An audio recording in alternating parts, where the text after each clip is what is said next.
Yan, maayo. Kaya nagdala-dala na gila kang babae diri adong. Drama na siya. Kasi nakitog. Sa man wala balik sa ilaha. Nay, nang tinggal ma. Anong naman ka sa boarding house ang akong anak day? Nakunsaman mo dire. Kung di ta ka surprise ho nung anhi diri sa imong boarding house sa ko makabalo nagdala-dala na ka babae. Agkakag na wong ha. Gipa-eskwela ka na mo sa imong papa diri ah. Wag gyud ka naghuna-huna sa amo adong ha. Kaso day nga naman ka diri sa boarding house akong anak kabalo man siguro ka nagipa-eskwela na namong tarong. Wa sad kay batasan ha. Wa kay respeto sa imong kagalingon, wa kay respeto sa imong ginikanan. Kabalo ba ka sila na ka diri palumlom sa akong anak? Gipa-eskwela mong tarong. Nagdahom-dahom pa ko na naaka karon sa imong eskwelahan. Naara day mo diri nagilumlumay ha. Unya simba ko mga disgrasya mo. O mabuntis ka day. Naguna-una ba ka anak?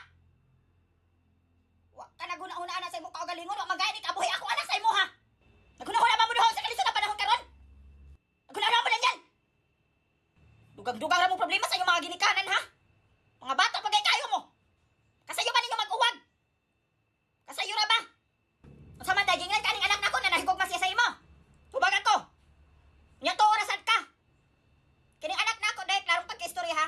Og nahigog ma pani sa imo gipaila-ila na kanis amo wala ka gidara di sa boarding house sa Hilomloman. Mo na imong hunahunahon kay babae kang dako. Kay respeto sa imong kaugalingon. Mahimo biya kang inahan puhunday. Musugot ra kay imong anak dito dala-dalahon na sa boarding house sa laki. Ina ko gusto na mo magmenyo kay pakasal ka mong duha. Pagali mo na kabalo sa inyong ginikanan. O saman, ibayo na ninyo yung kaugmaon na ng isa ka oras sa uwag? Ha? Naguna-una ba mo ala Daniel?